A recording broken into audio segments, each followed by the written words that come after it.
అందరూ సంతోషంగా ఉన్నారా? దేవుడిచ్చిన సంతోషం మనుషులు మనకి ఇవ్వకపోవచ్చు, పరిస్థితులు మనకి ఇవ్వకపోవచ్చు, కానీ దేవుడు సమస్తమునకు ఆధారభూతుడు. ఆయన సమస్తమును మనకు ఇవ్వగలిగినటువంటి దేవుడు. కాబట్టి ప్రియమైనటువంటి దేవుని బిడ్డలారా, మీరందరూ సంతోషంగా ఉన్నారని నేను నమ్ముతూ ఉన్నాను. 21 దినముల ఉపవాస ప్రార్థన తర్వాత వరద వలె భక్తిహీనులు పొర్లిన ఈ వచనము పాడుతూ ఉంటే, ఒకప్పుడు ఈ స్థలము పెట్టకూడదు. ఒకప్పుడు ఈ స్థలంలో పెంట వేసేవాళ్ళు, తెలుసా? మాకు గేదెలు ఉండేది, పెంట వేసేవాళ్ళు. అయితే ఈ స్థలాల మీద ఎప్పుడు కూడా ఏదో ఒక వ్యతిరేకత పనిచేస్తూ ఉంటుంది. అప్పుడు భక్తిహీనులందరూ కూడా మా మీదికి వచ్చినప్పుడు ఇంకా వారిని ఏమో అనలేక తోసినంత కంచేసేవాళ్ళం. కానీ ఈరోజు దేవుడు ఈ స్థలాన్ని గొప్ప స్తుతి ఆరాధన స్థలముగా దేవుడు మార్చి, గట్టిగా చెప్పండి. దేవుడు ఈ స్థలాన్ని స్తుతి ఆరాధన స్థలముగా, ఎన్ని ఆరాధనలు జరిగినాయంటే ఇక్కడ మరణాలు కొట్టివేయబడ్డాయి, అనారోగ్యాలు కొట్టివేయబడ్డాయి, బలహీనతలు కొట్టివేయబడ్డాయి, ఇంకా అనేకమైన సమస్యలకు పరిష్కారము దొరికినది. అన్నిటికంటే ఇక చివరిగా దేవుడు ఈ స్థలాన్ని ఎంచుకున్నది ఏంటి అంటే ఆత్మల రక్షణ. ఆత్మల రక్షణ కొరకై ఎక్కడెక్కడో ఉన్న మనందరినీ సమకూర్చి ఏకం చేసి, మనందరికీ పరిశుద్ధ ఆత్మలో ఏక మనసునిచ్చి, మనందరినీ ఒక కుటుంబముగా ఆయన ఐక్యము చేసి, ఎంతో మంది ఆదరణ లేక కొట్టబడుతున్న వారి కొరకు మనల్ని ఈ స్థలంలో నిలబెట్టి బలమైన స్తుతి ఆరాధనలు జరిగిస్తున్న దేవుని నామానికి మహిమ కలుగునుగాక. ప్రియమైన దేవుని బిడ్డలారా, ఇప్పుడు మనం కొంతమందిమే కనబడతా ఉన్నాము, కానీ మన ఫోన్ కాల్స్ అయితేంది, మనము అంటే ఫోన్లలో చేస్తున్న పరిచర్య అయితేంది, ప్రయాణాలలో చేస్తున్న పరిచర్య అయితేంది, ఇంకా మనకు బంధువుల మధ్యలో చేస్తున్న పరిచర్య అయితేంది, అవన్నిటిని కూడా మనం సమకూరిస్తే మనకి ఇది సరిపోదు. అవునా? అన్ని ఆత్మలు కూడా సమకూర్చబడితే ఈ హాల్ మనకి సరిపోదు. ఎందుకు అంటే ఆ విధంగా చాప కింద నీరు వలె ఈ చిన్న పరిచర్యను దేవుడు ఆ విధంగా విస్తారంగా విస్తారంగా వ్యాపింపజేస్తూ ఉన్నారు దేవుడు. ప్రియమైన దేవుని బిడ్డలారు, ఇది మనకు కంటికి కనబడకపోవచ్చు, కానీ ఒక దినాన దీని ప్రతిఫలాన్ని మనము తప్పకుండా చూస్తాం. దీని ప్రతిఫలాన్ని తప్పకుండా చూస్తాం. మన చెల్లి అరుణ మన దగ్గరికి వచ్చింది కదా, అక్క ఇక్కడికి వచ్చి పోయిన తర్వాత నుంచి నా హృదయంలో గొప్ప సంతోషం, గొప్ప ఆనందం. నేను ఎన్నో ప్రదేశాలకి, ఎన్నో చర్చిలకి వెళ్ళినాను, కానీ మన దగ్గర నుండి వెళ్ళిన తర్వాత ఆ సంతోషము ఇప్పటి వరకు నాలో ఆ విధంగానే స్థిరంగా నిలిచి ఉన్నది. ఒక యవ్వన కాలంలో ఉన్న బిడ్డ ఇచ్చినటువంటి సాక్ష్యం. ప్రియమైన దేవుని బిడ్డలారా, ఎందుకు ఈ మాటలు చెప్తున్నానంటే వాక్య భాగంలోకి వెళ్ళడానికి ముందు మన సంఘాన్ని జ్ఞాపకం చేయాలని నాకు అనిపించింది. వాక్యంలోనికి వెళ్దాం. యోహాను సువార్త 1వ అధ్యాయము, యోహాను సువార్త 1వ అధ్యాయము 29వ వచనం. మరునాడు యోహాను యేసు తన యొద్దకు రాగా చూచి, ఇదిగో లోక పాపమును మోసుకొని పోవు దేవుని గొర్రెపిల్ల. ఆమేన్. ఆమేన్. ఇక్కడ చూడండి ప్రియమైన దేవుని బిడ్డలారా, యేసు యోహాను యొద్దకు రాగా అక్కడ ఏమి గ్రహిస్తా ఉన్నాడంటే, లోక పాపములు మోసుకొని పోవు దేవుని గొర్రె పిల్లే మన దగ్గరికి వచ్చి, దేవుని గొర్రె పిల్ల ఏం చేస్తా ఉన్నది? లోక పాపములను మోసుకొని పోతా ఉన్నది. ఒకరి పాపాలు, ఇద్దరి పాపాలు, ఒక దేశ పాపాలుగా లోకమంతా పాపముతో నింపబడి ఉన్నది. లోకమంతా శాపముతో నింపబడి ఉన్నది. లోకము అపవాది యొక్క సాతాను యొక్క కబంధ హస్తములో చిక్కుకొని ఉన్నది. అయితే ఆ లోక పాపములను మోసుకొని పోయే దేవుని గొర్రె పిల్లను యోహాను చూస్తాడు. ప్రియమైనటువంటి దేవుని బిడ్డలారా, ఆయన రాగానే వెంబటే ఆయనను చూడగానే గుర్తుపట్టినాడు. ప్రియమైన దేవుని బిడ్డ, యోహాను యేసుక్రీస్తు ప్రభువారిని చూడగానే అంటే లోక పాపములను మోసుకొని పోవు దేవుని గొర్రె పిల్ల. ఈరోజు ప్రియమైన దేవుని బిడ్డ, నీ సంఘంలో దేవుని గొర్రె పిల్ల ప్రభావం ఉన్నది, నీ కుటుంబంలో దేవుని గొర్రె పిల్ల ఉన్నది, నీ వ్యక్తిగత జీవితంలో దేవుని గొర్రె పిల్ల ఉన్నది, నీ కుటుంబ జీవితంలో ఉన్నది, నీ అనుదిన జీవితంలో దేవుని గొర్రె పిల్ల నీ ఎదుట నడుస్తూ ఉన్నది. నీవు గ్రహిస్తూ ఉన్నావా? దేవుని గొర్రె పిల్ల నిన్ను నడిపిస్తూ ఉన్నది, నీవు గ్రహిస్తూ ఉన్నావా? దేవుని గొర్రె పిల్ల నిన్ను పాపంలో పడకుండా నడిపిస్తూ ఉన్నది, నీకు అపాయము రాకుండా నడిపిస్తూ ఉన్నది, నీకు శోధన రాకుండా నడిపిస్తూ ఉన్నది, నీకు కీడు రాకుండా నడిపిస్తూ ఉన్నది, నీకు అనారోగ్యము రాకుండా నడిపిస్తూ ఉన్నది, నీ ప్రయాణాలలో నిన్ను కాపాడుతూ ఉన్నది, నీ ముందు నడుస్తున్నది దేవుని గొర్రె పిల్ల. నీవు గ్రహిస్తూ ఉన్నావు. ఎలాంటి పరిస్థితిలో కూడా నీవు అపవాది యొక్క సాతాను చేతిలో చిక్కుకొనకుండా ఆ దేవుని గొర్రె పిల్ల నిన్ను నడిపిస్తూ ఉన్నది. ప్రియమైన దేవుని బిడ్డ, ఆ దేవుని గొర్రె పిల్ల నీకు కావలి కాస్తా ఉన్నది, నీకు ఆయుష్కాలాన్ని ఇస్తూ ఉన్నది. ప్రియమైన దేవుని బిడ్డ, అపవాది యొక్క సాతానుడు అటు ఇటు తిరుగుతూ ఎవరిని మింగుదునా అని వాడు అటు ఇటు తిరుగుతూ ఉన్నాడు, ప్రాణాలను ధ్వంసం చేస్తూ ఉన్నాడు. అయితే నీ ముందు దేవుని గొర్రె పిల్ల ఉన్నది కాబట్టి ఈరోజు నీవు సజీవంగా ఉన్నావు. ఈరోజు మన దగ్గర ఉన్నది దేవుని గొర్రె పిల్ల. దేవుని గొర్రె పిల్ల మన దగ్గర ఉన్నది కాబట్టి ఈరోజు మనము ఇంత ఆశీర్వాదంలో ఉన్నాము, ఇంత దీవెనలో ఉన్నాం. ప్రియమైన దేవుని 3 పూటలు మంచిగా దర్జాగా తింటున్నాము, సుఖంగా ఉంటున్నాము. బయటికి వెళ్ళి చూడండి, ఎన్ని కుటుంబాలు ఆహారం లేక ధ్వంసమైపోతూ ఉన్నాయి. కట్టుకోవడానికి బట్టలు లేక, తినడానికి తిండి లేక, ఉండడానికి గూడు లేక, అర్థం చేసుకునే సమాజం లేక, ఎంత భయంకరమైన పరిస్థితులు మన చుట్టుపక్కల కనబడుతూ ఉన్నాయి. ప్రియమైన దేవుని బిడ్డ, వాళ్ళందరికంటే నువ్వు శ్రేష్టమైన దానిగా, శ్రేష్టమైన వాడిగా నీవు ఉన్నావు కదా. ఎందుకున్నావంటే నీ ముందు దేవుడి గొర్రె పిల్ల ఉన్నది. గట్టిగా ఆ దేవుని గొర్రె పిల్లను నీవు చూడగలిగితే, ఆ దేవుని గొర్రె పిల్ల మనకు ముందుగా నడుస్తుంది అని, లోక పాపములు మోసుకొని పోవు దేవుని గొర్రె పిల్ల మన ఎదుట ఉన్నదని, మన పాపములను మోసుకొని పోవు దేవుని గొర్రె పిల్ల మన ఎదుట ఉన్నదని మనము గ్రహిస్తే, ప్రియమైన దేవుని బిడ్డలారా, నిజంగా అంతకంటే గొప్ప భాగ్యము మరొకటి లేదు, అంతకంటే గొప్ప ఆశీర్వాదము మరొకటి లేదు, అంతకంటే దీవెన మరొకటి లేదు. అంతకంటే చూడండి, చూడగానే దేవుని గొర్రె పిల్లని గుర్తుపట్టగలిగినాడు యోహాను. మన ముందు దేవుడు ఎన్నో ఆశ్చర్యాలు చేస్తారు, ఎన్నో అద్భుతాలు చేస్తారు, కానీ మనం గుర్తుపట్టం. అందుకే దేవుడు దర్శించిన కాలాన్ని గుర్తుపట్టాలి. ప్రియమైన దేవుని బిడ్డ, దేవుడు దర్శిస్తూ ఉన్నారంటే దాన్ని మనము ఖచ్చితంగా పట్టుకోవాలి. జార విడవద్దు,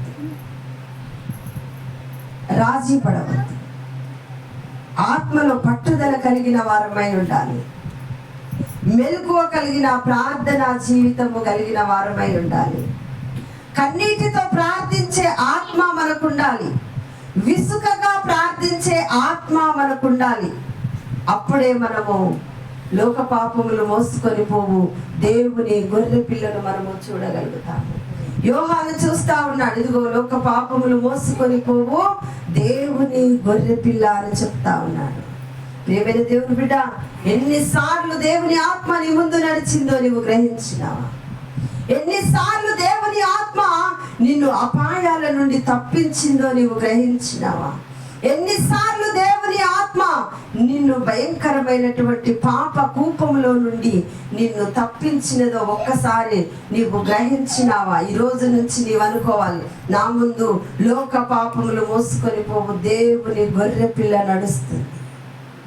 నేనే ప్రయాణము చేసినా, నేను ఏ పని చేసినా, నేను ఏ తోటలో ఉన్నా, ఏ పొలంలో ఉన్నా, ఏ ఇంటిలో ఉన్నా, నువ్వేమి మాట్లాడుతున్నా, అబద్ధము మాట్లాడినా, మోసము మాట్లాడినా, కపటము మాట్లాడినా, బూతులు సరసోక్తులు మాట్లాడినా, ప్రియమైన దేవుని బిడ్డ, నీకు ముందు దేవుని గొర్రె పిల్ల ఉన్నది, గ్రహించు. ఎవరు సాక్ష్యం ఇవ్వరు నీ గురించి. దేవుని గొర్రె పిల్ల సాక్ష్యం ఇస్తే నీవు నిత్య నరకాగ్నికి పాత్రులమైపోతాం. ప్రియమైన దేవుని బిడ్డ, మనకు సాక్షులు ఎవరు లేరు, దేవుడే మన సాక్షి. ఆయన ఒక రోజు సాక్ష్యం ఇవ్వబోతా ఉన్నాడు. ఏ స్థలంలో మనం ఏమి మాట్లాడుతున్నామో దేవుడు వింటున్నారు. ప్రియమైన దేవుని బిడ్డ, ఏ స్థలంలో మనం ఎలా ప్రవర్తిస్తున్నామో దేవుడు వింటాడు. ఎందుకు అంటే ఆయన లోక పాపాలను మోసుకొని పోవడానికి గొర్రె పిల్లగా ఆయన వచ్చినాడు. ప్రియమైనటువంటి దేవుని బిడ్డలారా, గ్రహించుదాం. అదే అధ్యాయంలో 35వ వచనం. మరునాడు మరలా యోహానును అతని శిష్యులలో ఇద్దరును నిలుచుచుండగా అతడు నడుచుచున్న యేసు వైపు చూచి, ఇదిగో దేవుని గొర్రెపిల్ల అని చెప్పెను. ఆమేన్. ఆమేన్. ఇక్కడ చూడండి, శిష్యులలో ఇద్దరు నిలుచుండగా, మరొక రోజు కూడా యోహాను గ్రహిస్తాను. చూడండి, ఆయనకి ఎంత దగ్గరగా దేవుని దర్శనము దగ్గరికి వస్తా ఉంది. దేవుని నడకను గ్రహిస్తా ఉన్నాడు. పరిశుద్ధాత్మను క్షుణ్ణంగా తన కన్నులతో చూస్తూ ఉన్నాడు. దేవుని గొర్రె పిల్లను తన కన్నులతో ఆయన స్పష్టంగా చూస్తూ ఉన్నాడు. ప్రియమైన దేవుని బిడ్డల, ఇంతకాలము మనము భక్తి చేస్తూ ఉన్నాము కదా, ఇంతకాలము మనము దేవుణ్ణి ఆరాధిస్తూ ఉన్నాము కదా, ఇంతకాలము మనము దేవుణ్ణి స్తుతిస్తూ ఉన్నాము కదా, ఇంతకాలము మనము దేవుణ్ణి గణపరుస్తూ ఉన్నాము కదా. అయితే ఇక్కడ యోహాను తన ఇద్దరు శిష్యులను నిలుచుండగా అతడు నడుచుచున్న యేసు వైపు చూసి, ఇదిగో దేవుని గొర్రె పిల్ల అని చెప్పాను. ప్రియమైన దేవుని బిడ్డ, నడుచుచున్న యేసును చూస్తూ ఉన్నాడు. అక్కడ తన యొద్దకు వచ్చిన యేసును చూసి, లోక పాపములు మోసుకొని పోవు దేవుని గొర్రె పిల్ల అంటున్నాడు. ఇక్కడికి రాగానే నడుచుచున్న యేసును చూసి ఏమంటా ఉన్నాడు? దేవుని గొర్రె పిల్ల. యేసును చూసి దేవుడే గొర్రె పిల్ల. ప్రియమైన దేవుని బిడ్డ, దేవునికి ఒక పేరున్నది. ఏంటి అదంటే గొర్రె పిల్ల. ఆ గొర్రె పిల్ల నీ ఇంటిలోకి వస్తుందా? నిర్లక్ష్యం చేయకు ప్రియమైన దేవుని బిడ్డ. ఆ గొర్రె పిల్ల నీ హృదయంలోకి వచ్చిందా? నిర్లక్ష్యం చేయవద్దు. దేవుని ప్రియమైనటువంటి బిడ్డలారా, దేవుడు మనతోనే మాట్లాడుతూ ఉన్నారు. ఆయన మనల్ని దర్శిస్తూ ఉన్నారు. యేసు క్రీస్తు ప్రభు వారు మనల్ని దర్శించిన కాలాన్ని మనము గుర్తుపట్టాలి. ప్రియమైనటువంటి దేవుని బిడ్డలారా, దేవుడు దర్శించినప్పుడు, దేవుడు తప్పించుకోమన్నప్పుడు లోతు భార్య తప్పించుకోలేకపోయినది. అందుకే లోతు భార్య ఉప్పు స్తంభముగా మార్చబడినది. ప్రియమైన దేవుని బిడ్డలారా, దేవుడు నిన్ను ఆ స్థలం నుండి తప్పించుకోమన్నప్పుడు నీవు తప్పించబడాలి. దేవుడు నిన్ను వెనుదిరిగి చూడకు అన్నప్పుడు చూడకుండా ఉండాలి. ప్రియమైన దేవుడు బిడ్డ, ఇదిగో నువ్వు రూతుతో అంటున్నాడు, నువ్వు వేరొక స్థలానికి వెళ్ళవద్దు, వేరొక పొలములకు వెళ్ళవద్దు. ఎందుకంటున్నాడు? అక్కడ అపాయం ఉన్నది కావచ్చు. వెళ్ళవద్దు అనగానే రూతు వెళ్ళలేదు. ప్రియమైన దేవుని బిడ్డ, రూతు యేసు క్రీస్తు వంశావళిలోనే గొప్ప స్త్రీగా ఆమె పరిశుద్ధ గ్రంథంలో రాయబడినది. అలాగే ప్రియమైన దేవుని బిడ్డలారా, దేవుని గొర్రె పిల్లని ఎదుట ఉన్నప్పుడు నీవు చేయకూడని నీకు చెప్తుంది, మనము చేయవలసినవి చెప్తుంది, చేయకూడని మనకు బోధిస్తా ఉన్నది. ప్రియమైన దేవుని బిడ్డ, ఏ స్థలంలో ఉన్నా మనము గ్రహించవలసిన ముఖ్యమైన ఒక సందేశం ఉన్నది. దేవుని గొర్రె పిల్ల మన ముందు నడుస్తూ ఉన్నది. దేవుని గొర్రె పిల్ల మన ఎదుట ఉన్నది. దేవుని గొర్రె పిల్ల మనల్ని కాపాడుతూ ఉన్నది, మనల్ని సంరక్షిస్తూ ఉన్నది. ఏ తెగులు మన గుడారము సమీపించకుండా ఇశ్రాయేలు గొర్రె పిల్ల రక్తము మన గుమ్మాలకు పూయబడి ఉన్నది. గట్టిగా చెప్పట్లు. ఏ తెగులు కూడా మన గుడారంలోనికి రాకుండా, ఏ తెగులు, ఏ భయంకరమైన బలహీనత రాకుండా ఇశ్రాయేలు గొర్రె పిల్ల రక్తము మన గుమ్మాలకు పూయబడి ఉన్నది. ప్రియమైన దేవుని బిడ్డ, గ్రహిస్తున్నావా? ఏది పడితే అది చేస్తాము. ప్రియమైన దేవుని బిడ్డ, చేయకండి. ఏది పడితే అది మాట్లాడతాము. ప్రియమైన దేవుని బిడ్డ, మాట్లాడవద్దు. దేవునికి విరోధమైన జ్ఞానమైనను, ఆలోచనైనను, తలంపులైనను నిలువనేరము. దేవునికి విరోధముగా మనం ఏది కూడా మాట్లాడవద్దు ప్రియమైన దేవుని బిడ్డలారా. సంఘంలో ఉండగానే మనం అతి పరిశుద్ధులుగా కనబడవద్దు, సంఘం బయటకు వెళ్ళగానే అతి పాపులుగా మనం కనబడవద్దు ప్రియమైన దేవుని బిడ్డలారా. నీ స్థితి ఒకే విధముగా ఉండాలి. ఒక్కసారి యేసు రక్తంలో కడగబడినామంటే మనం ఆయన స్వారూప్యంలోనికి వెళ్ళినాం ప్రియమైన దేవుని బిడ్డ. ఒక్కసారి మనం యేసు రక్తంలో కడగబడినామంటే ఆయన గుణగణాలు మనలోనికి రావాలి. ఒక్కసారి మనము దేవుని మనం అనుకుంటా ఉంటాం కదా, తల్లిదండ్రులకు మనము అంటే బిడ్డలమైనప్పుడు సేమ్ నా పోలిక మా నాన్నలాగే ఉంది అనుకుంటాం. మనకు మనమే మస్తు ఫీల్ అవుతా ఉంటాం. చూడు ప్రభా, ఈ లోకపు తండ్రి అనేసరికి 70 సంవత్సరాలు బ్రతికి మరణించిన తండ్రి విషయంలో మాట్లాడితే నా హృదయం అంతా ఉప్పొంగిపోయింది. పాపంలో నుండి, శాపంలో నుండి, అపవాది కట్ల నుండి, అపవాది బంధకాల నుండి, అపవాది వేసిన ఉచ్చుల నుండి, ఉరుల నుండి, మరణ బంధకాలు, పాతాళపు వేదనలు, అపవాది శక్తుల పోరాటము, దురాత్మ శక్తుల పోరాటము, దినదినము శరీరం మీద జరుగుతున్న దాడి, ఆత్మ మీద జరుగుతున్న దాడి, దినదినము నా ఆయుష్కాలాన్ని ఇస్తున్న నిన్ను నేను పొగడలేకపోయానే. ఎంత బాధ అనిపించిందంటే నాకు నిజంగా నేను నీ పని 100% చేయలేకపోతున్నాను. నిజంగా నేను నీ పనిని కానీ దేవుణ్ణి ఆరాధిస్తూ ఉంటే, దేవుణ్ణి పొగుడుతూ ఉంటే పరలోకపు ఆరాధనను ఆపి మన పొగడ్తలను ఆయన వింటాడంట. పరలోకపు ఆరాధనను ఆపి భూమి మీద జరుగుతున్న ఆరాధనను వినడానికి ఆయన చెవి ఒగ్గుతాడంట. కానీ నేనైతే ఏం చేసిన, ఆ రోజు దేవుని నామాన్ని బలహీనపరిచి. కాబట్టి ప్రియమైనటువంటి దేవుని బిడ్డలారా, మీరు గ్రహించండి, మన ముందున్నది దేవుని గొర్రె పిల్ల, మనతో నడుస్తున్నది దేవుని గొర్రె పిల్ల. ప్రియమైన దేవుని బిడ్డలారా, మనల్ని నడిపిస్తున్నది దేవుని గొర్రె పిల్ల. మన తల్లిదండ్రులు మనల్ని బ్రతికించలేరు, కానీ మన తల్లిదండ్రులు మన పాపంలో నుండి మనల్ని విడిపించలేరు. మన తల్లిదండ్రులు మన శాపము నుండి మనల్ని విడిపించలేరు. మన బంధువులు, మన స్నేహితులు, మన రక్త సంబంధికులు, మనం ఇష్టపడేవారు ఎవరు కూడా పాపం నుండి విడిపించలేరు. కానీ విడిపించగలిగినది ఒకే ఒక మార్గం, దేవుని గొర్రె పిల్ల. మన శాపపు కట్లను తెంపివేసేది దేవుని గొర్రె పిల్ల. మనకున్న బలహీనతలను, మనకున్నటువంటి ఆ యొక్క భక్తిహీనత నుంచి విడుదలనిచ్చేది ఆ పరిశుద్ధ గ్రంథంలో ఉన్న యేసుక్రీస్తు ప్రభు వారు మాత్రమే. ప్రియమైనటువంటి దేవుని బిడ్డలారా, మన ముందు దేవుడు నడుస్తున్నాడని మనం చూడాలి. దేవుడు మన దగ్గర, ఆయన దగ్గరకు రాగా లోక పాపములు మోసుకొని పోవు దేవుని గొర్రె పిల్ల. ఆయన మన దగ్గరకు రాగా ఆయన మన దగ్గర ఉన్నాడు. నువ్వేమి చేస్తున్నా, నేనేమి చేస్తున్నా, నువ్వేమి మాట్లాడుతున్నా, నేనేమి మాట్లాడుతున్నా, దేవుడు తప్పక వింటాడు. ఆయనే మనకు సాక్షి. ప్రియమైన దేవుని బిడ్డలారా, ప్రకటన గ్రంథము 7వ అధ్యాయము, ప్రకటన గ్రంథము 7వ అధ్యాయము 14 నుండి 17 వచనాలు.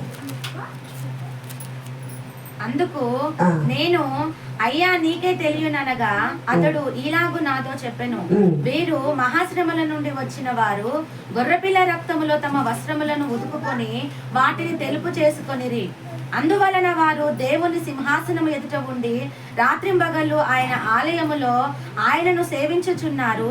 సింహాసనాసీనుడైన వాడు తానే తన గుడారము వారి మీద కప్పును. వారికి ఇక మీదట ఆకలి అయినను దాహమైనను ఉండదు. సూర్యుని ఎండ అయినను ఏ వడగాలి అయినను వారికి తగులదు. ఏలయనగా సింహాసన మధ్యమందుండు గొర్రెపిల్ల వారికి కాపరి అయి జీవజలముల బుగ్గల యొద్దకు వారిని నడిపించును.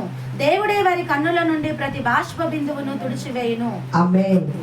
దేవుని గొర్రె పిల్ల యొక్క ప్రభావము, దేవుని గొర్రె పిల్ల యొక్క ప్రభావం, ఆయన నడిచిరాగా లోక పాపములు మోసుకొని పోవు దేవుని గొర్రె పిల్ల. యోహాను గుర్తుపడతా ఉన్నాడు. యేసుక్రీస్తు ప్రభువారు ఎక్కడ ఉన్నా కూడా యోహాను గుర్తుపడతా ఉన్నాడు. నీవే ఒక యోహాను అయితే గుర్తుపట్టగలుగుతావా లేదా? గుర్తుపడతారా లేదా? నీవే ఒక యోహాను అయితే అనుకుంటావా? ప్రభా, నేనే ఇక్కడ నుండి ఒక యోహానుగా వెళ్తున్నాను అనుకుంటావా? ఇక్కడ ఏమని రాయబడి ఉన్నది?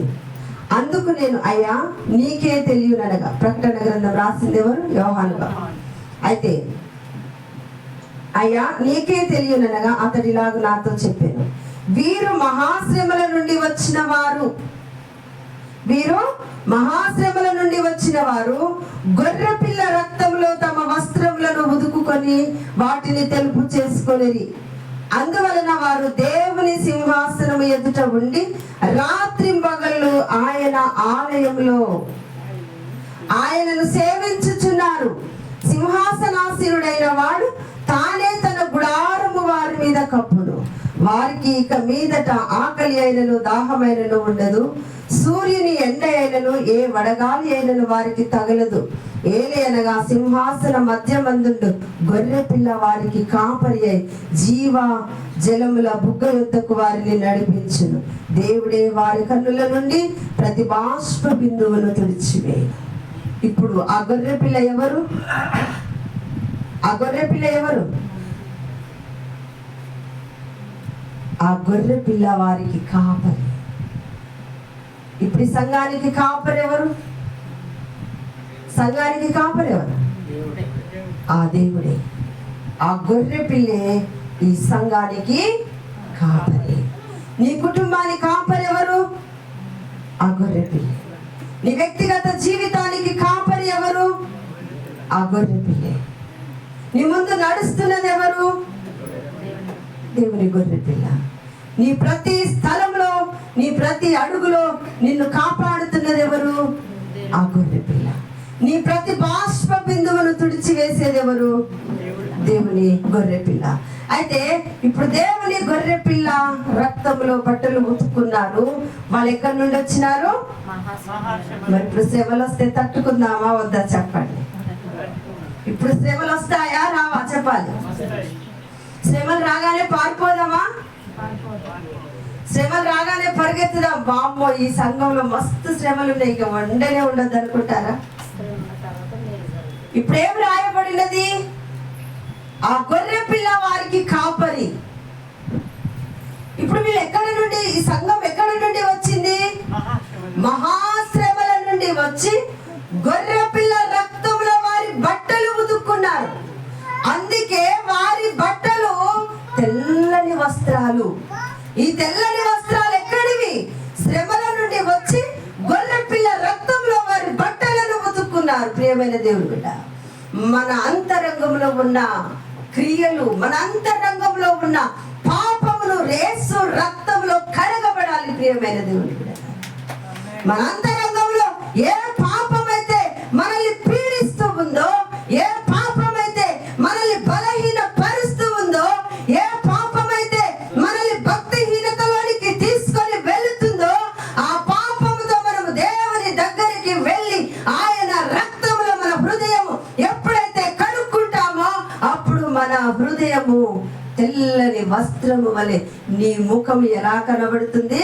ప్రకాశమానమైనటువంటి గొప్ప వెలుగు నీ ముఖములో కనబడుతుంది. ప్రియమైన దేవుని బిడ్డ, నీ హృదయంలో ప్రకాశమైన మానమైన వెలుగు ఎప్పుడైతే కనబడుతుందో ప్రియమైన దేవుని బిడ్డ, ఆటోమేటిక్ గా నీ ముఖము ప్రకాశిస్తుంది.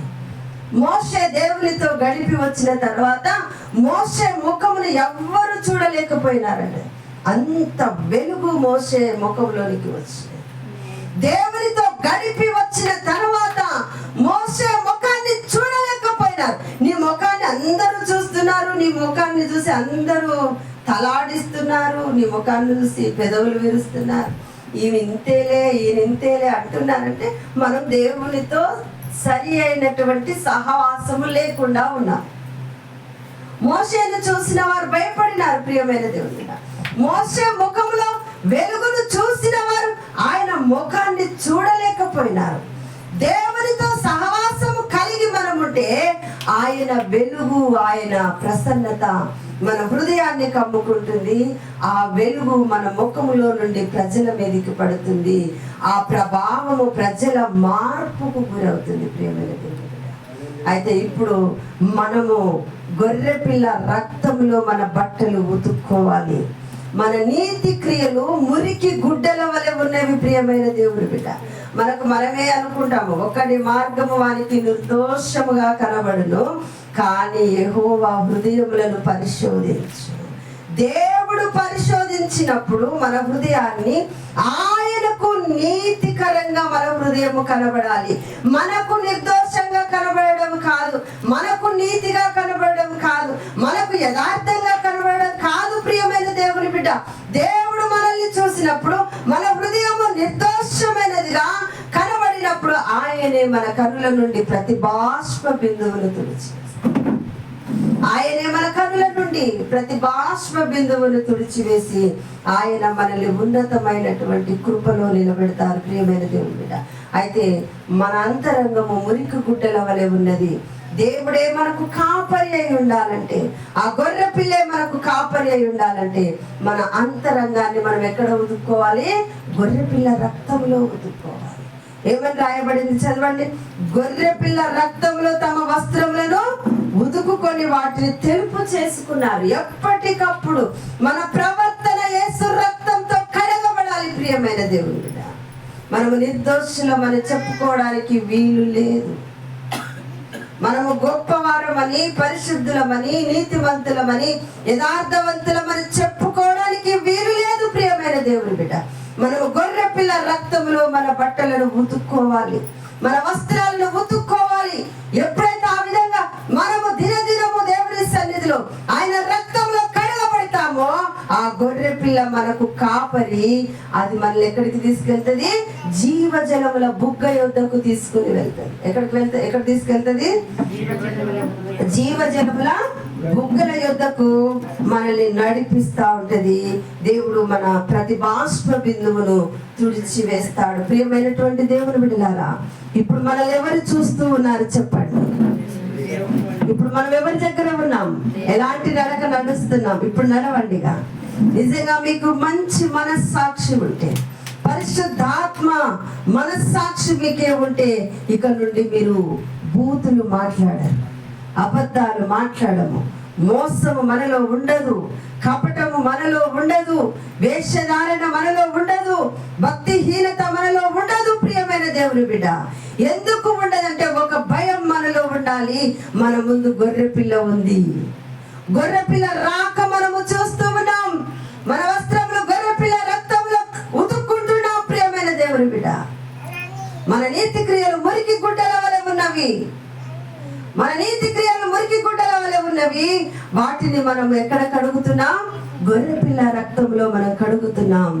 ఆయనే ఎప్పుడైతే మన నీతి క్రియలను, మన యొక్క హృదయ ఆంతర్యాన్ని దేవుని రక్తంలో కడుగుతామో అప్పటి నుండి ఆ గొర్రె పిల్ల మనకు కాపరి. అప్పటి నుండి ఆ గొర్రె పిల్ల మనకు కాపరి. ఆ కాపరి అయిన గొర్రె పిల్ల మనల్ని జీవజలముల బుగ్గ యొద్దకు మనల్ని తీసుకొని వెళ్తుంది ప్రియమైన దేవుని బిడ్డ. మన కన్నుల నుండి ప్రతి బాష్ప బిందువును తుడిచివేస్తుంది.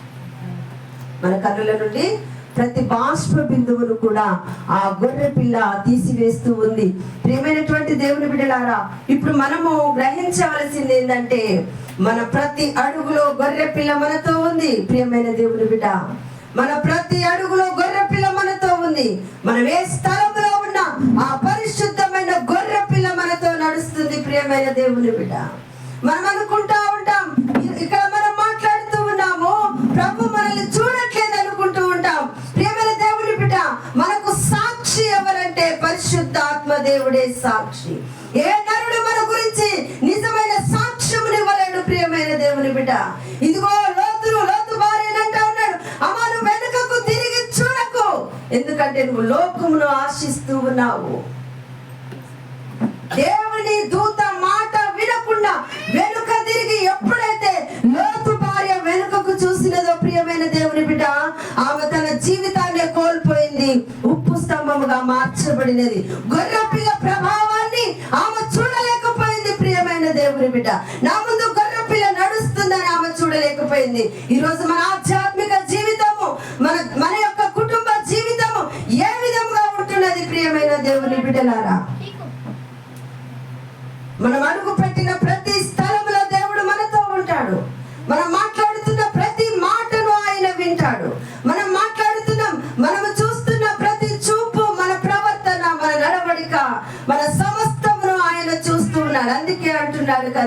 వీరు వారి వస్త్రములను గొర్రె పిల్ల రక్తంలో ఉతుక్కున్నారు. మనకు నీతి క్రియలు మురికి గుడ్డలుగా ఉన్నాయి కనుకనే మనం యేసు రక్తంలో కడగబడాలి. ఎప్పుడైతే మనం యేసు రక్తంలో కడగబడతామో అప్పుడే మనకు దేవుడు మన కన్నుల నుండి ప్రతి బాష్ప బిందువును ఆయన తుడిచి వేస్తాడు. నీటి జీవజలముల బుగ్గ యొద్దకు ఆయన మనల్ని నడిపిస్తాడు. ప్రియమైనటువంటి దేవుని బిడ్డలారా, ఇప్పుడు మనం ఏ విధంగా నడుస్తూ ఉన్నాము, మన నడక ఏ విధంగా ఉంది, మన అంతరంగము ఎక్కడ ఉన్నది? ప్రియమైన దేవుని బిడ్డలారా, చాలా మందిని చిన్నప్పుడు నాకు తెలిసిన ఒక సండే స్కూల్ స్టోరీ. ఇద్దరు స్నేహితులు కలిసి మంచి మంచి స్నేహం అన్నమాట వాళ్ళిద్దరిది. ఇద్దరిలో ఒకరు ఏం చేసిండు, సండే వచ్చింది, ఒకరేమో దేవుణ్ణి ఆరాధించడానికి, దేవుణ్ణి స్తుతించడానికి ఒక అతను ఏం చేసిండంటే ఆరాధనకి సిద్ధపడినాడు. ఇంకొక అతను ఏం చేసినాడంటే సండే రోజు స్కూల్కు సెలవు కాబట్టి తప్పకుండా నేను చేపలు పట్టుకొచ్చుకొని వండుకొని తినాలి. అయితే ఇప్పుడు వీళ్ళిద్దరు ఏం చేస్తా ఉన్నారు, ఒక ఫ్రెండ్ ఏమో మందిరంలో ఉన్నాడు, ఒక ఫ్రెండ్ ఏమో చేపల దగ్గరికి వెళ్ళిపోయినాడు. అయితే ఇప్పుడు ఈ ఫ్రెండ్, మందిరంలో ఉన్న ఫ్రెండ్ మనసు ఏ విధంగా ఉంది, వీడికి ఎన్ని చేపలు పడినాయో, వీడు ఎన్ని చేపలు తెచ్చుకో, ఇప్పుడు ఈయన మనసు ఎక్కడుంది, ఈయన మనసు ఎక్కడుంది, వీడికి ఎన్ని చేపలు పడినాయో, వాడు రాగానే మంచి చేపల కూర తింటాడు, నేను పోయిన తర్వాత ఏం తినాలో, మా ఇంట్లో మా అమ్మ ఏం వండిద్దో అని మందిరంలో ఉన్న ఫ్రెండ్ మనసు ఆ విధంగా కొట్టుకుంటాం. ఇప్పుడు చేపల దగ్గరికి వెళ్ళిన అబ్బాయి ఉన్నాడు కదా, వీడు వాక్యం ఏం వింటా ఉన్నాడు, వాక్యము ఏం వింటా ఉన్నాడు. ఈరోజు దేవుని స్వరము నా ఫ్రెండ్ని ఏ విధంగా దర్శిస్తూ ఉన్నదో. ఇప్పుడు ఎవరి మనసు దేవుడి దగ్గర ఉంది, ఇప్పుడు మన మనసు ఎవరి దగ్గర ఉంది? నిజమే చెప్పాలి. సరే, దేవుని దగ్గర మన మనస్సు ఉంటే దేవునికే మహిమ. దేవుని దగ్గర మన మనస్సు కనుక దేవునితో ఐక్యమై ఉంటే దేవునికి మహిమ. ప్రియమైనటువంటి దేవుని బిడ్డలారా, వారమంతా మనం పనిచేస్తాము, ఒక 2 గంటలు మనము దేవునికి ఇవ్వలేని భయంకరమైన పరిస్థితుల మధ్యలో మనం ఉన్నాం. ప్రియమైన దేవుని బిడ్డలారా, మనము భూమి మీదకి, అందుకే యోబు గారు అంటా ఉన్నాడు, నేను నా తల్లి గర్భంలో నుండి నేనేమి తీసుకొని రాలేదు, మళ్ళీ నేను వెళ్ళేటప్పుడు ఏమి తీసుకొని వెళ్ళను. మనం భూమి మీద యాత్రికులము. ప్రియమైన దేవుని బిడ్డలారా, ఎన్ని సంవత్సరాలు యాత్ర చేయాలి? కొంతమంది వారి ఆయుష్కాలాన్ని బట్టి యాత్ర చేస్తారు. యాత్ర తర్వాత ప్రయాణం ముగించబడుతుంది. ఆ ముగింపు తర్వాత మనం ఎక్కడికి వెళ్ళాలి? జీవజలముల బుగ్గ యొద్దకు వెళ్ళాలి. వెళ్ళగలుగుతావా? భూమి మీద అంత భక్తి జీవితం మనకు ఉండాలి. ప్రియమైన దేవుని బిడ్డలారా, మనం భూమి మీద బ్రతుకుతున్నామంటే చాలా మంది మనం ఏమనుకుంటా ఉంటాము, ఆస్తులు, అంతస్తులు, అందచందాలు కలిగిన వారు, చాలా హోదాలు కలిగిన వారు, ధనికులు, గొప్ప గొప్ప. కరోనాలో ఎంతమంది చనిపోయినారు, కోట్ల మంది చనిపోయినారు. కానీ ఈరోజు నీవు నేను సజీవులుగా ఉన్నామంటే ఎవరి కృప అది? మన నీతి క్రియలు మనల్ని బ్రతికించలేదు. ప్రియమైన దేవుని బిడ్డల, మన యథార్థత మనల్ని బ్రతికించలేదు, మన మంచితనము మనల్ని బ్రతికించలేదు. భూమి మీద మనము నీతిమంతులము కాదు. ప్రియమైన దేవుని బిడ్డలారా, ఈరోజు మనము బ్రతికున్నామంటే కేవలము ఉచితమైన ఆయన కృపను బట్టి మాత్రమే మనము బ్రతికి ఉన్నాము. ప్రియమైన దేవుని బిడ్డలారా, అందుకే భక్తుడు అంటున్నాడు, కృప జీవము కంటే ఉత్తమము. ఏమంటా ఉన్నాడు? కృప జీవము కంటే, నీవు జీవములో ఉన్నంత వరకు జీవితం ఉంటుంది, కానీ కృప నీ జీవితాన్ని మొత్తము పోషిస్తుంది. ఆ కృపలో మనం ఉంటే మరణమే లేదు. ప్రియమైన దేవుని బిడ్డ, ఆ కృపలో మనం ఉంటే మన జీవిత కాలం అంతా కూడా ఆయన, ఆ గొర్రె పిల్ల మనకు కాపరి అయి ఉంటుంది. ఆ కృపలో మనము నిలబడితే ఆ గొర్రె పిల్ల మనకు కాపరి. కాబట్టి ప్రియమైనటువంటి దేవుని బిడ్డలారా, ఇప్పుడు యోహాను గుర్తుపట్టినాడు, ఇదిగో మన దగ్గరికి వచ్చింది ఎవరు? లోక పాపములు మోసుకొని పోవు దేవుని గొర్రె పిల్ల మన ఎదుట ఉన్నది, మన ముందు నడుస్తున్నది. లోక పాపములు మోసుకొని పోవు దేవుని గొర్రె పిల్ల, లోక పాపములు మోసుకొని పోవు దేవుని గొర్రె పిల్ల మన ప్రతి బాష్ప బిందువును తుడిచి వేస్తుంది.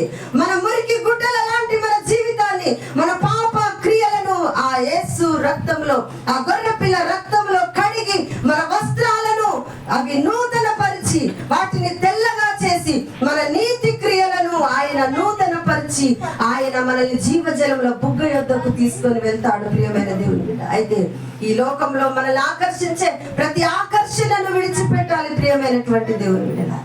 ఆ జీవజలముల బుగ్గ యొద్దకు మనం వెళ్ళాలంటే, ఆ జీవజలముల ఊట మనము త్రాగాలంటే, ఆ జీవజలములను మనం అనుభవించాలంటే మన అంతరంగంలో ఉన్నటువంటి దేవునికి విరోధమైనవి ఏవైతే ఉన్నాయో వాటిని మనము విడిచిపెట్టాలి ప్రియమైనటువంటి దేవుని బిడ్డలారా. అందుకే అబ్రహాముతో ఏమంటాడు, అబ్రహామా నేను చూపించే దేశానికి నువ్వు వెళ్ళాలంటే నువ్వు మొదట నీ దేశమును విడిచిపెట్టాలి.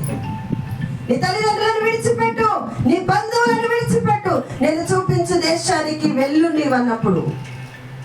ఈయనున్న దేశంలో పద్ధతులు వేరు, దేవుడు చూపించుచున్న దేశంలో పద్ధతులు వేరు ప్రియమైనటువంటి దేవుని బిడ్డలారా. ఒక దేశాన్ని విడిచిపెట్టాలంటే ఆ దేశ పద్ధతులను విడిచిపెట్టాలి, ఆ దేశ ఆచారాలను విడిచిపెట్టాలి, ఆ దేశ క్రమమును విడిచిపెట్టాలి. ఆ దేశంలో దేవునికి విరోధమైనవి ఏవైతే పని చేస్తూ ఉన్నాయో అవన్నిటిని విడిచిపెట్టి నేను చూపించు దేశానికి వెళ్ళు అంటున్నాడు. మనల్ని కనుక దేవుడు వచ్చి అట్లా విడిచిపెట్టి వెళ్ళమంటే మనం ఏమంటాం చెప్పండి?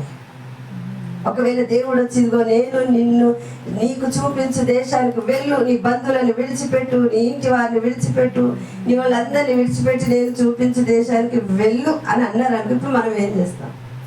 అబ్రహాము మాత్రము ఎక్కడికి వెళ్ళాలయ్యా అని కూడా అడగలేదు. నేనెందుకు వెళ్ళాలి అని అడగలేదు. నా ఇంటి వారిని నువ్వెందుకు విడిచిపెట్టమన్నావు అడగలేదు. నా బంధువులను నువ్వెందుకు విడిచిపెట్టమన్నావు అడగలేదు. ప్రియమైన దేవుని బిడ్డ, దేవుడు నడిపించినంత మేరకు నడవగలుగుతామా? దేవుడు చూపించినంత మేరకు అబ్రహాము నడిచినాడు. అందుని బట్టి అబ్రహాము అంటున్నాడు, అబ్రహామా నీవు చూచినంత మట్టుకు నేను నీకు ఇస్తా. నీవు తూర్పు తట్టు చూడు, నీవు ఉత్తర పడమర దక్షిణ ఏ తట్టైనా చూడు. చూడగలగడం నీకు శక్తి ఉంటే, చూడగలిగిన సామర్థ్యత నీకుంటే, చూడగలిగిన ఆత్మీయ దృష్టి నీకుంటే, ఆశీర్వాదము నీ సత్తు ప్రియమైన దేవుని బిడ్డ, దీవెన నీ సత్తు ప్రియమైన దేవుని బిడ్డ, ఆరోగ్యము నీ సత్తు, ఆయుష్కారము నీ సత్తు ప్రియమైన దేవుని బిడ్డ. అబ్రహాము చూడగలిగినాడు. చూచినంత మేరకు దేవుడు అబ్రహాముకి ఇచ్చినాడు. అయితే చూడగలిగిన శక్తి, సామర్థ్యము, సత్తువ మనకు ఉండాలి. మనం ఏం చేస్తాము? నులువెచ్చని స్థితిలో చూస్తాము, దేవుడు నన్ను ఆశీర్వదించలేదంటాము. నులువెచ్చని స్థితిలో మనం చూస్తాము, దేవుడు నన్ను దీవించలేదంటాము. దేవుడు చేయమన్న సమయానికి మనం ఆరాధన చేయము, దేవుడు గడపమన్న సమయానికి మనం ప్రార్థనలు మన టైం, మన ఇష్టం అది దేవుడు అంగీకరించాడు. మన దేవుడు క్రమము కలిగిన దేవుడు. మన దగ్గర నుండి ఆయన క్రమాన్ని కోరుకుంటా ఉన్నాడు ప్రియమైన దేవుని బిడ్డలారా. కాబట్టి జీవజలముల బుగ్గ యొద్దకు మనము వెళ్ళాలి అంటే, జీవజలముల బుగ్గలు మనం అనుభవించాలంటే, ఆ నీతి సూర్యుని మహిమ మనము చూడాలంటే భూమి మీద మనము విడిచిపెట్టవలసి ఉన్నవి ఐగుప్తు ఆచారాలను విడిచిపెట్టాలి ప్రియమైన దేవుని బిడ్డ. ఐగుప్తులో ఏం ఆచారం ఉంది? ఐగుప్తులో తిండిపోతుతనము, త్రాగుబోతుతనము, నిద్రపోతుతనము, వ్యభిచారము, జూదము, అహంకారము, భక్తిహీనత, ఇంకా అనేకమైనటువంటి ఆచారాలు ఐగుప్తులో ఉన్నాయి. వాటిని విడిచిపెట్టమంటున్నాడు ప్రియమైన దేవుని బిడ్డ. విగ్రహారాధన విడిచిపెట్టమంటున్నాడు దేవుడు. విగ్రహారాధన అనేసరికి పైకి కనబడే విగ్రహాలను మనం చూస్తాం. అంతరంగంలో మనకు భయంకరమైన విగ్రహాలు ఉంటాయి ప్రియమైన దేవుని బిడ్డ. మనం ఇక్కడే ఉంటాం కానీ మనం వేరే వాళ్ళ గురించి ఆలోచిస్తూ ఉంటాం. మనం ఇక్కడే ఉంటాం, వేరే వాళ్ళను ప్రేమిస్తూ ఉంటాం. మనం ఇక్కడే ఉంటాం, వేరే వాళ్ళ మీద మన మనస్సు ఉంటుంది ప్రియమైన. ఇది బహు భయంకరమైన విగ్రహారాధన దేవుని బిడ్డల.